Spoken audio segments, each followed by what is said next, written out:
Hey, what's up, Foots? Ready to do this conversation here. We haven't done this in a while, so I wanted to get with you to talk about our Cowboys, man. It's been a minute. Yo, Joe, so many things have happened, and I can honestly say I'm always following your stuff. I'm a fan of your stuff, and it feels good after this draft, after everything that's happened. It really feels good to be able to talk some ball, to create. Let's stir the pot a little bit. I got some notes that I wrote down that we wanted to talk about some things pre-show. That we talked about pre-show that I want to bring in. I want to get people mad. Yeah, let's do it, man. Let's do it. What do you have? So, I know you gave me a list of things that we were gonna hit, but I got one on top of the surprise cut when it comes to the free agency that I just want to get people to kind of think outside of the box a little bit. Okay. So, but we can get started with some of the topics that you wanted to talk about, man. Yeah, man. So what we want to talk about, and we went over a couple things here offline, but we kind of talked throughout the draft, and I would just want to get your input on, what's your favorite draft pick from our 2020 draft class, Foots? So, for me, obviously, the low-hanging fruit is CeeDee Lamb, right? And I think, without question, he made your draft class what it was because you kind of have a great feeling of the instant impact that he's going to have on your team. But my favorite pick, without a doubt, was Bradley and I. This is a player that, man, you talked about throughout the Senior Bowl process is, possibly a second-round player. And for whatever reason, Joe, he fell. Yeah. Let's talk about scouts overthinking things. I get the 4.9 40. That's fine. But I'm never gonna ask Bradley and I to win a race. Yeah. You get what I'm saying? Yeah. Like I'm never if me as a coach, if I'm asking Bradley and I to win a race, then I failed my team. I'm asking Bradley and I to play quick in short spaces. I think that his feet and his hands are elite. What do I mean? I think that he converts speed to power. I think that his moves align with his hands. Sometimes you see these pass rushers and they don't align those two well enough.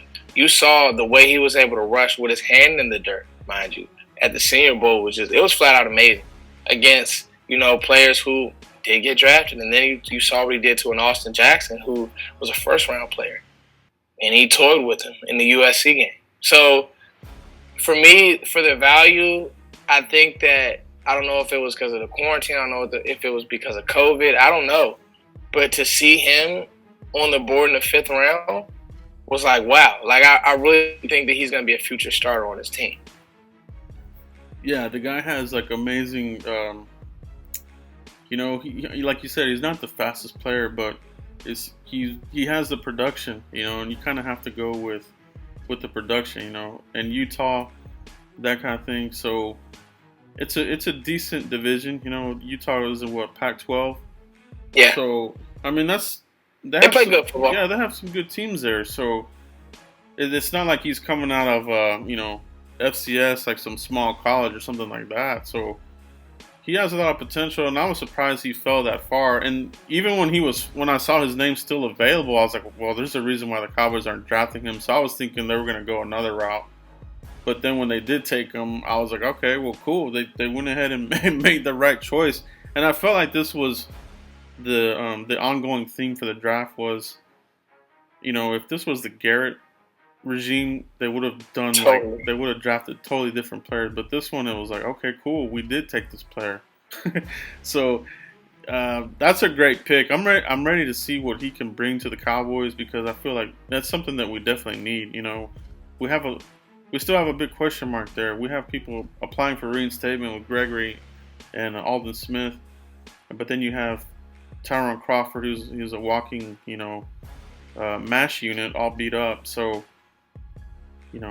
Any thoughts on the Cowboys pursuing anybody else in free agency, or do you think they're done adding bodies there to the defensive line, Foots? So I think they're done. But Joe, I want to go back. I want to touch on one of your points that you just hit on because I think it makes a lot of sense. Yeah. And I think we should make that a thing throughout this talk, Joe. The Garrett regime, you hit it on the head. For once, it felt like I was watching a team draft that wasn't pigeonholed by the coaching staff. Like, it was literally take the best player on the board. You know, yeah. You can hit some need, but take the best player on the board. Don't play this game as to where you're trying to go for the right kind of guy or these weird prerequisites. No, take the best player on your board, and I think that's people are going to be surprised that I think this McCarthy regime is just going to be different. Like, it's just going to be about football. It's not going to be this this weird brotherly relationship that Jason Garrett and the Jones family had going on. I don't think we need that anymore. I think we just need football guys, man. That's kind of what McCarthy was able to create, 10 years in Green Bay, which he did a good job, man. I just think, obviously the quarterback-coach relationship got stale, but, for once it just felt like, all right, these guys are just taking good football players. They didn't reach. And, I'll talk about one of the players who I thought they reached on last year. But, Bradley and I, Biadish were my two favorite because of the value and that I think that they're going to give you instant impact. Like, you hit it on the head. I think people thinking that Randy Gregory is just going to roll out of bed and be great, and even Alden Smith, as much as, we're hearing the good things about him, it's good that they drafted at that position as well. Now, to go to your free agency, are they done? I think they're done. I think this roster's set. I know the talk around town, obviously, Joe, is, Clowney. Yeah. I just don't think that the Cowboys are going to make a push there. Do you? I don't think they will. I think he's asking for too much money. And then for Clowney, you have to question the heart because a lot of teams have passed on him. He's still out there. He's sitting on the couch right now without a contract. So we're not the only ones seeing it. Other teams are. The Seahawks, they didn't even bring him back. Maybe they will at a lower price, but he wants DeMarcus Lawrence money, and it's just not going to happen for him, So that number's got to come down significantly. But even if so, the Cowboys, they still have other contracts coming down the pipe, and all that cushion that we had, got chopped down. So we don't have much money right now. You would have to kick the can down the road on some of these contracts, which I wouldn't want to do. They always restructure people, but I think they got to go a different route here rather than keeping the same old players, the restructures. Mike McCarthy, likes to bring in his people, and I feel like I see people talking about it in comments and other areas where that they're not really high on the draft class or things like that. Like, they're still having the incumbents staying the incumbents. I'm like, okay, well, the McCarthy came in here to make a culture change, right? To make a culture change. He drafted his players. So to think that a lot of these players are going to stay in the same position, I think they'll be in for a surprise, I think, I completely agree, Joe. Joe, let me ask you this. What rookie do you think will have a surprise impact? I think the surprise impact, for me, I don't know if it'll be a surprise impact, but for me, it's Gallimore. That's a good one, right? That's so good, Joe. This segues into something I want to talk about. Yeah, you and I just dropped Gallimore videos back to back earlier today. Yeah. And it's just like you see the player and you see the possibilities. Obviously, he still has work to do and to refine his skills, but you see the traits, and you and I, we always talk about traits, and he has those. It's just about having the right coaching staff. And I think Mike McCarthy and these guys are no nonsense, and they're going to play the best players. I feel really good about it. I think he's going to surprise a lot of people. Let's just jump right into it, Joe, because I hope that, fans of mine are really watching this so I can really give a deep dive onto why I kind of chopped up Tristan Hill. Okay. That's what it's about. I've been on other places around the internet and people are giving me hell because it's like, he's young or whatever. I get it. Here's the deal. When I look at Tristan Hill, even last year, I felt like it was a reach. I graded the player because we drafted him. But me and you both did so much work on the safeties.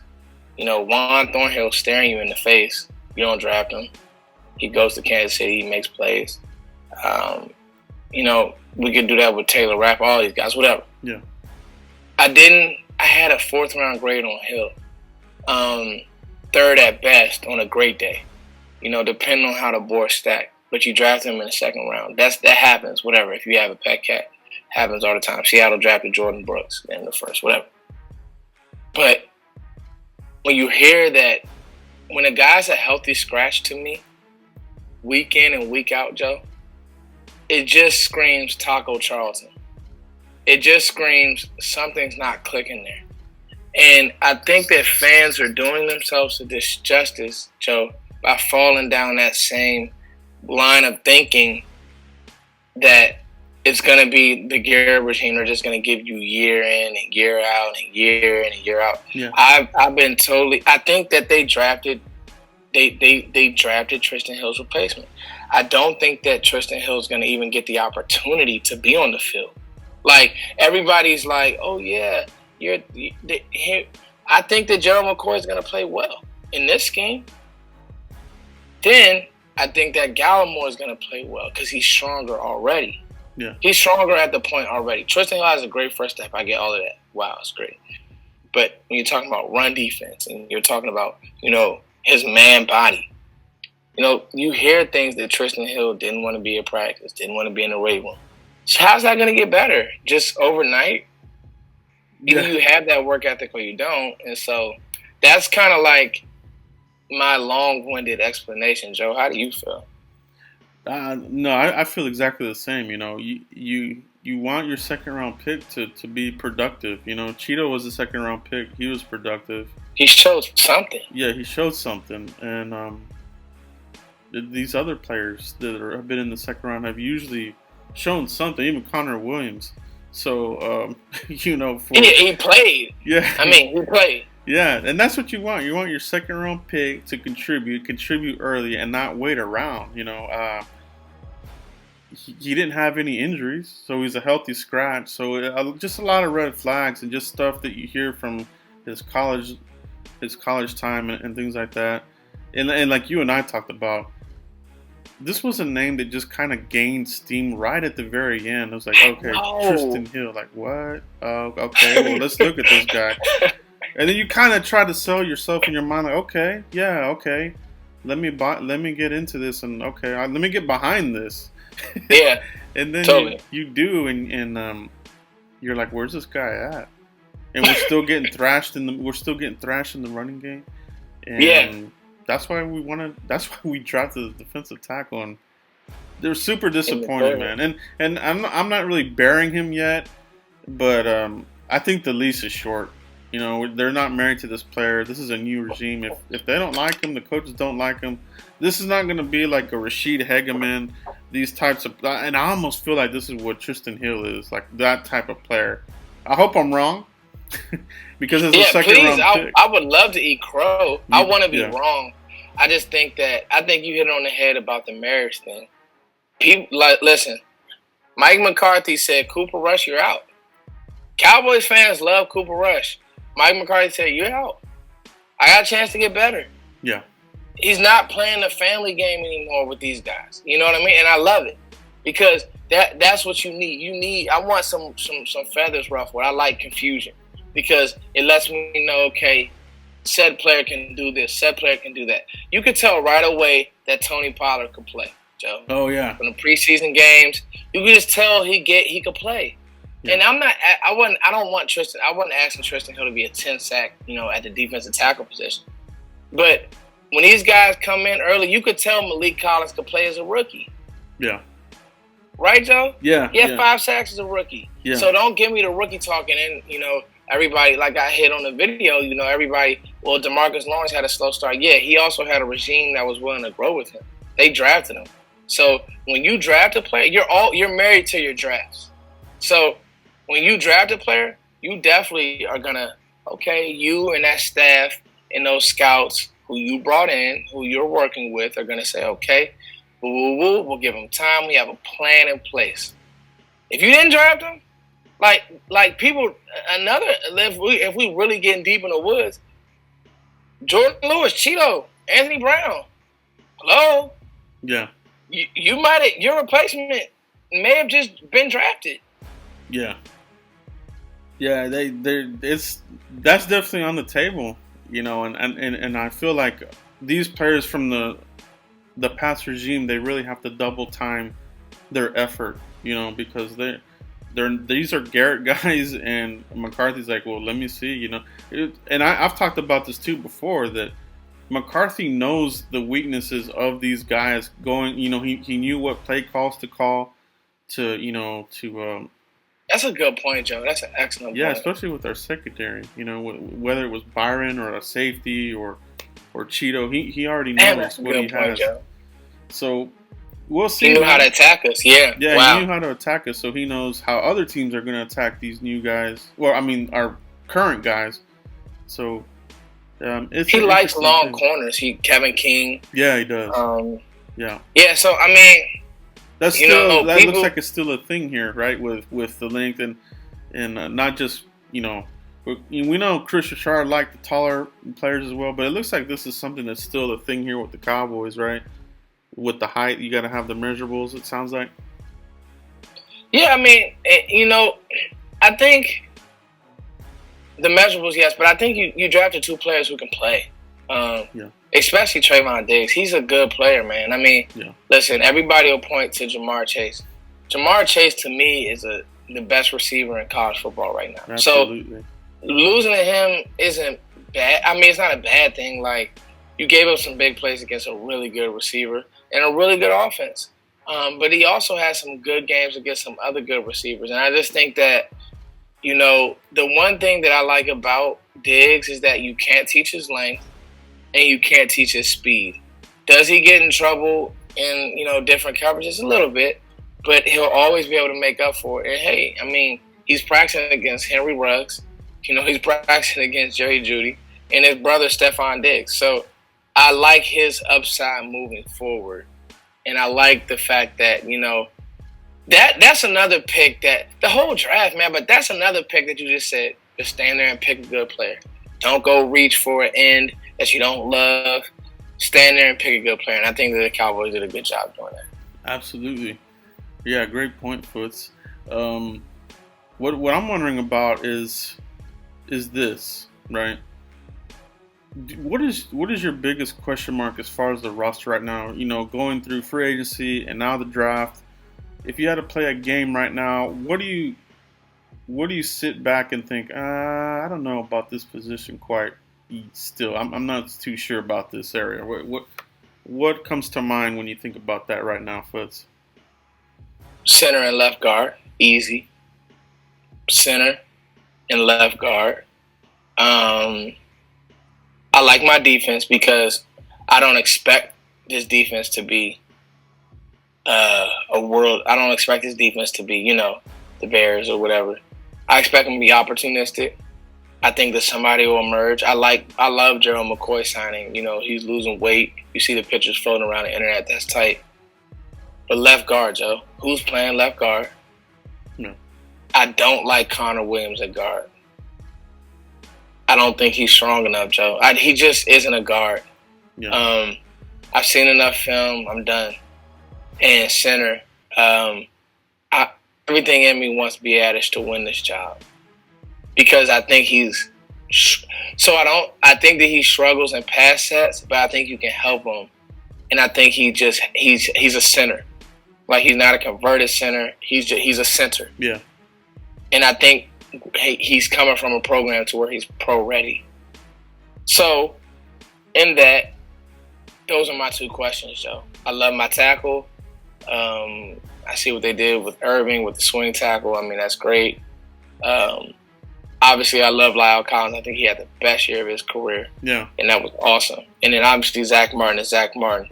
But I don't want I would rather Connor Williams just be a swing player as well and McGovern win the left guard job and Biadasz be the center. I don't think Connor Williams is a guard, Joe. I don't. I know people are going to go to the Philly game one year where he played okay. Yeah. That's everybody's go-to. But he's just not. I don't know, Joe. Maybe I'm wrong. What about you? I feel the same, man. I'm like, hey, ever since Leary left, we've been trying to find that left guard, and it's been, a mishmash. You try to put Jonathan Cooper there. You try to put, then you put Connor Williams in there, and his knee doesn't hold up. Is he getting the injury-prone tag now because he's always hurt now? The power wasn't there, a little too finesse. I want Connor McGovern to win that spot outright and not have to worry about this for 10 years. Center, I'm with you. I'm really hoping Biadasz is the answer there, and I think McCarthy and these guys have faith that he can be that guy. Otherwise, they wouldn't have jumped back in there to grab him. So, but I also have a little reservation as far as tight end for me is the other position that's a question mark because it's kind of a projection. That's a good one, Joe. Because I have you let Jarwin start one year when Witten retired the first time, didn't do much, but last season he showed off a couple of plays that did pop off here and there, so. He definitely has the potential. Can he do it for 16 games and not be a spot player? I kind of compare it to when we had Emmett and Troy Hambrick. Hambrick was the big running back behind Emmitt Smith. He had a few plays that he popped off. Then when they gave him the keys full time, he wasn't any good. That's a great point. That's a great point. He couldn't get it done. Parcells brought in Eddie George. It was a disaster. So I want to know. I'm hoping, right? You and I are both hoping that, okay, Jarwin, you're the answer. We don't have to blow a draft pick on this position here, right? So, but those are my two. Your left guard and tight end. I'm still wondering about tight end. Let me ask you this about the tight end position, Joe. Could it be one of those positions where the production just goes down because of CeeDee Lamb, and you're just like, whatever? Yeah, it could be, and I'm fine with that, because if you can get, 3 1,000-yard receivers, and I don't know if CeeDee will. It can happen. Yeah, it could. It could very well happen. And it's just CeeDee Lamb is a whole nother level. To me, not to get ahead of myself, but there's something about him. He kind of has this superstar aura around him, like a player that just comes onto the scene, whether it's a Odell Beckham or a Dak Prescott his rookie year, where the player just comes out and you're like, there's something special about this player, And I feel that CeeDee could be that, it could be like a superstar, like kind of, even like Dez, when you saw Dez get his opportunity, you're like, wow, this guy is legit. I feel like, CeeDee Lamb has that in him. So he honestly, that's his comp to me is Dez. Here's the difference. I think he's a little bit of a better route runner than Dez. Actually, I think he is a better route runner than Dez.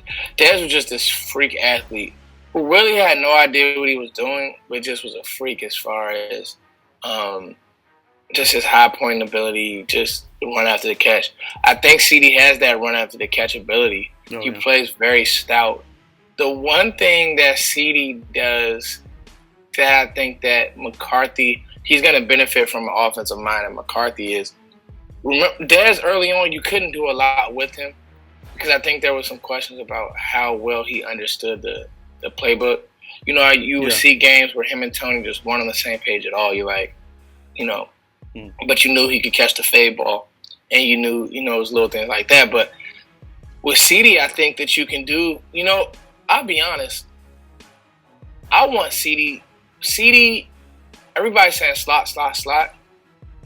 I think you're going to see, especially later on in the year, that CeeDee is going to be playing a lot more on the outside, in that you're going to move Coop and Gallup in the slot. I love big slots. And Coop in the slot is just a nightmare because I do think that Cooper is faster than CeeDee Lamb. I just think that Lamb has more of that receiver-esque in him. Like, if there's a ball to be caught, he's going to go snatch it out the air. Whereas Coop, he'll let it get in his body a little bit. He'll have drops. CeeDee doesn't. His drops aren't an issue for the player. So, it's just one of those things, man. It's like, segueing back into that tight end deal, are you going to even use your tight end much? Is it going to be a lot of, one tight, one receiver, one tight, one running back? Was that 13 or was that 12? Either way, you're going to see a lot more. You're going to see a lot more 3 wide sets. You are. Yeah, that's a great point for us because, I think some people. Personnel, that's what it is. I think some people want Jarwin to come out here and knock out 800 or 800 plus yards, but if you have three Corvettes, Ferraris, whatever you want to call it, there on offense, you're gonna roll with those, right? So that's what we have. Gallup is a monster. I think he had some focus issues at the end of the season, but that's something that'll clean up. And Cooper, he's a man out there. And you and I have talked about this too, that CeeDee Lamb will benefit how Gallup did by studying the footwork and route running from Cooper. So I think CeeDee Lamb is gonna really be really deadly in 2 years. I think he's gonna learn a lot from Cooper, and I think that's your future number one here. Oh, without question. Yeah. Because I just think he has more upside than. I wouldn't say more upside than Cooper, maybe.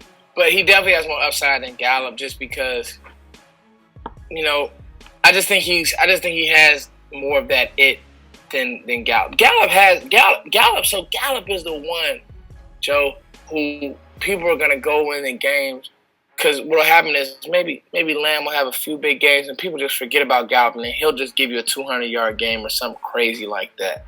Mm. But I just think that it's just a really good problem to have because. When you thought of a traditional slot, you thought of, Randall Cobb. But then, now you're adding actually playmakers to the mix. It could be scary, man. It really could.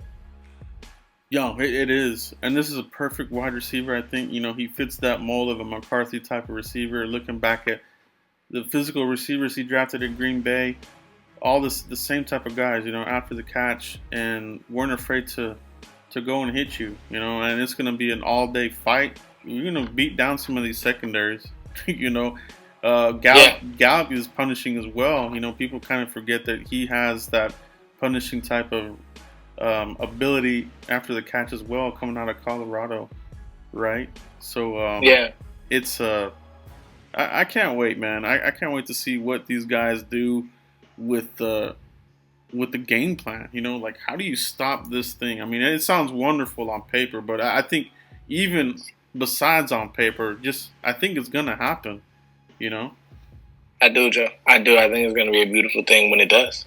Yeah, it's gonna be great.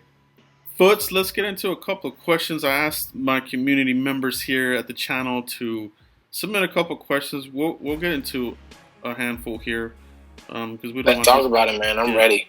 So let me go here and see if I can pull up a couple here. Let's see what I hear here.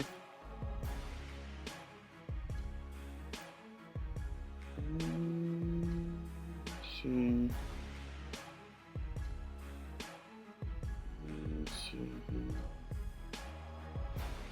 Okay, this is a good one here. This comes from Zay. What do you think the defense will be ranked if we get Smith and Gregory back? I think you're going to get Smith and Gregory back, and I think the turnovers will go up. I think that because I think you'll play with leads, so I think that you'll put offenses in predicaments. I think the turnovers will go up, Joe, but I don't think that. I think the yardage will. You'll give up more yards because if you're playing with a lead, you may be playing softer defenses, the whole nine, keeping everything in front of you. So I would say rank. Let's go 13th next year. 13th ranked defense. Yeah, lower middle of the pack. Yeah, that's actually not bad, Foots, because I was thinking, the same too. I think top 15. 13 is good too. I don't want to be the fan that's like, okay, I'm pumped. We're top 5, top defense, and that kind of thing. So, while we do have some pieces in place, there's still some work to be done, obviously. But I think they're in the right on the right path for sure. All right, Foot. So yeah, totally, Joe. Here's another question I have for you from one of my users. Let's see. This comes from Gary Bowman. Do you guys think it was a schematic issue with a lot of the corner play, or do you think those guys just aren't very good? I think that Cheeto can play. I think that Rashard, that interview that I did on my channel, I put it up there, and with the trainer and all that. But I had questions about how these guys play the ball. Yeah. And I just didn't know if it was a technique they were being taught. I don't know if they were ever said, man, take a chance, go jump one. I think Cheeto can play. He may not be a top 10 corner, but Cheeto can play. I think Jordan Lewis can play. I think what they were being asked to do was not good. I think that as a DB, you don't want to limit your DBs to one type of technique when you're playing against so many different types of receivers in the league. Like, you got to give these guys enough freedom and enough in their toolbox to know each week we're going to have a certain way that we want to get at different receivers. Because the honest truth is, you can't play every receiver the same. It's not going to work. If you like to get your hands on a Marvin Jones, because he's not quite as strong at the point as like a Julio. Obviously, they're two. Julio's obviously a better player, but you get what I'm saying. Like, some of these guys you're gonna have to have a different technique for. Some of these guys you are gonna have to play off. Some of these guys you're gonna have to do different things. And I do think that they can play, Joe. Yes, I do. I agree, Foots. 100% I agree. I felt like Rashard kind of defanged, declawed these guys. It was like a cookie cutter. He wanted to put something in place that maybe worked somewhere else, and it doesn't work here. And I'm curious to wonder if what he taught here is what he taught at Seattle, because it was just weird, man. But it's good that we're moving on. There was no way we could keep on with what they were doing, because they were just looking really bad. I was sold on Rashard, so I own that. Yeah, I was sold. Yeah, me too. And it just didn't turn out good, though. I drank the Kool-Aid too, man. Cherry Kool-Aid, a full pitcher. And that's why, listen, Cowboys fans, we've been doing this a long time now. That's why we're so carefully optimistic with certain things. Absolutely. And I can only go off of what I see. Like, even Anthony Hitchens, who's now not here, I remember his rookie year, he played well. Remember that, Joe? No, Anthony Hitchens? Yeah. And that's what I'm saying, like, it goes back to even that Tristan Hill point. It's like, guys, don't get your hopes up. I remember we just kept waiting on Charles Tapper. We kept waiting on Taco Charlton. We kept waiting because there are guys, we just see the best of them in them. Excuse me. Yeah. But the fact is, you want to take a realistic approach. Hey, I'm a Cowboys fan, but hey, some of these guys can't play. It was always something with the players that the Cowboys held on to, whether it was Matt Johnson, the safety. They liked his speed. The hamstrings never worked out for him, right? Tapper with the 4.59 in crazy speed. Never did anything. I agree, Foots. Everything you said, spot on, bro. Spot on. Yeah. Yeah, man. Thanks, buddy. Another question here from one of the users here. Which undrafted rookie linebacker makes the team? Which undrafted rookie linebacker? Well, Joe, I have not even looked at the undrafted free agents, so I can't give a real answer. I've been doing so much film on the guys, on CD, and I don't. That's another thing. I'm not gonna play the undrafted game this year because I think it's a dangerous game to play. Joe, feel free to jump and steal that question from me, because I'll be honest, I'm not gonna watch a lot of you, especially. I'll tell you why too. I just don't know when these guys are gonna get in, and I don't even know when training camps are gonna happen. I'm hearing that things are starting to ease in different states, but I don't know what's gonna happen, Joe. So I don't even know the opportunity that they're gonna have. Yeah, I feel like the undrafted guys are definitely they're going to have their work cut out for them just for that fact, right? They were undrafted, limited opportunities. Is there going to be a preseason? Is it going to be a shortened preseason? So the undrafted guys, I wouldn't, put too much stock in them. They may get 1 or 2 maybe out of this. But, it happens every year, Foot. Somebody falls in love with somebody, and when the lights come on, they just don't do anything. So... No, I do like the linebacker they got out of Utah, Francis Bernard. Obviously, he played with Bradley and I. The Cowboys gave him a draftable grade, and physical linebacker, not the fastest as well, but seems to be in the right place at the right time. So that Utah defense had playmakers all over the place, but you kind of have to see, look and see how would they do individually in a different. In a different team like with the Cowboys and some of the guys that we have. So we'll see. But if you can improve over like a March Lillard, these kinds of guys, I'm all for it. And I think that's what the competition is gonna bring out. And Coach Fossil as well, I think is gonna have a big influence as far as who he wants, because our special teams has been garbage for like over a decade. And I think that's why McCarthy brought him in here to jumpstart that special teams, because you got to be good in all phases of the team, and special teams have been tragic for a long time here. It seems like. Yeah, special teams just I can't remember us being consistent. I remember when Dwayne Harris was here, we were pretty good. But you were right, Joe. It just last year was awful. Could never flip field. Could never, count on your kicker to come in and just make a shot. I think that Greg Zuerlein pick was sneaky. If he can get back, I will just have to see with that. Because I'm sure there's a reason why the Rams let him go. So yeah, hopefully he's not Vanderjack and we didn't get screwed.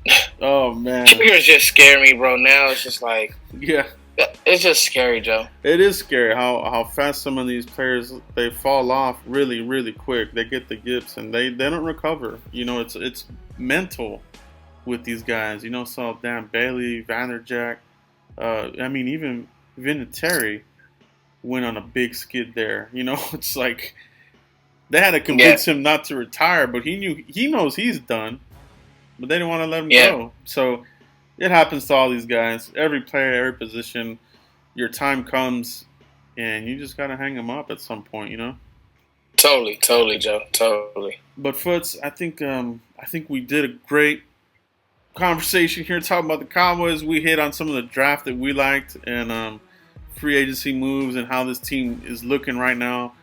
What is your before we go, if you had a prediction, any kind of prediction for the Cowboys, what is one that you could give our viewers? It doesn't have to be a record or anything. It could be a player, whatever. Any kind of prediction. I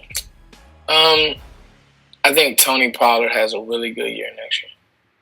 I think him and Zeke keep teams off balance. And I think that your team is going to look offensively, is going to look a lot like that Saints team that had Kamara and Mark Ingram in the fold, where you had two, because you want to get Zeke's carries down to keep him fresh. And you think about that Saints team, but now you add in a player like a CeeDee Lamb. This offense with McCarthy is going to truly become pick your poison. The only thing that I'm worried about is, Joe, when will him and Dak start communicating so they can get this? Because it's going to take time to work through the system. Yeah. So when do they start communicating so the verbiage can be on point? Because that's a lot to cram in 4 or 5 months. It just is. You need trial and error. It's just a lot. The good thing is you have a buffer in Kellen Moore, so I'm just hoping that all works out, because I know that Mike McCarthy's a good coach. I know some of the designs and some of the things that he used to do, even to Dallas. So he wouldn't have took this job without knowing what he sees in Dak. Now I just want to see it. But prediction, Joe, I will go. A number as far as wins, losses, and I'm gonna go 11-5, Joe. I went 12-4 on my channel, so here I'll switch it up a little bit. 11-5. I think Dallas has a good team. I think they have good personnel. I think they draft well. Mm-hmm. I think coaching, I can truly say coaching tilted things. And I think that it didn't tilt things in our favor. I think we got a football guy in, and I think that him taking only a year off was good. He didn't take too much time off, so he's not disconnected from the game. And I think that he gets us some wins there.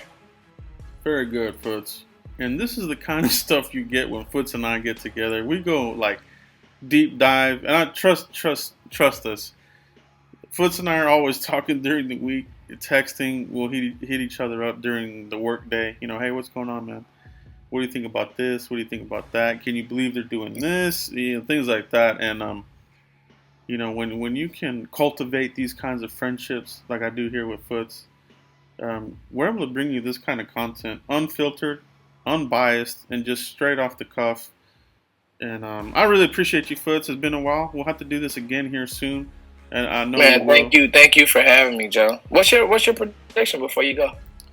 My projection was very, very lofty, and I know some fans were like, "Oh, this is too homerish," but I have us going 14-2. I think you're gonna get, and I do. I want to shoot for something high, and I think a lot of fans, and a viewer made a comment in one of my posts that fans are too shell shocked, that they don't want to step out and say, we're not gonna go 8-8 or 9-7. We're gonna, kick some butt here, and we're gonna have a really good record. So I don't know. That struck a chord with me, because I was gonna go 10-6, or 11-5 or whatever. But I'm like, man, no. We have a good team, and I know you and I have talked about this. That, one of the final pieces was the coaching. It wasn't gonna happen with Garrett, but I feel like with McCarthy, he could come out the gate, a 13-3, 12-4 record, something like that, So look at the weapons on offense. The defense has to get better. We're not gonna have a predictable vanilla secondary now with Richard gone. We all fell for the Kool-Aid, and I think you're getting addition via the subtraction with the new staff. So I'm pumped about it, man. That's where I'm at with it.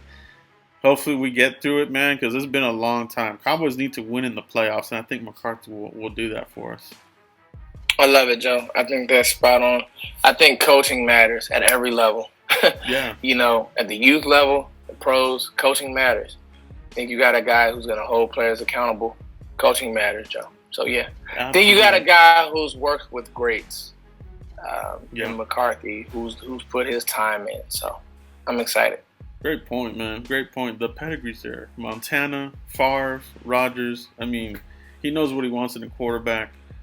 That's why I keep calling him the quarterback whisperer. I feel that he's that, and if anything, Prescott's going to benefit from this, or a future quarterback the Cowboys might have, for the future. So, but great show, Foots. I do appreciate you.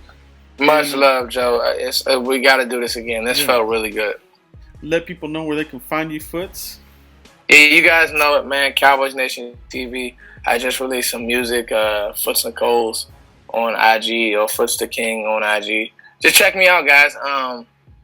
Me and Joe are banging out content. I watch all this stuff. You guys make sure you support him. He doesn't have to be doing this stuff. It's really just to bring you guys perspective and uncut perspective. Because I'll be honest, I don't watch TV. I watch these guys. So Joe's the man. Thank you, Joe, for having me. Well, that's what it is, man. I feel exactly the same way about Foots. Just a really good friend of mine, man. And you know, you can Yeah. it just you respect the knowledge and you respect what they're talking about, and he hit it right on the head. He's one of the very few that I watch. You know, that bell notification comes on, Cowboys Nation TV, I'm watching that video. If it's at work, I've got my headphones on. If it's in the middle of the night, same thing. So, but we really do appreciate you guys. Thanks for checking this video out, and we'll catch you for the next video. Peace, everybody. Peace.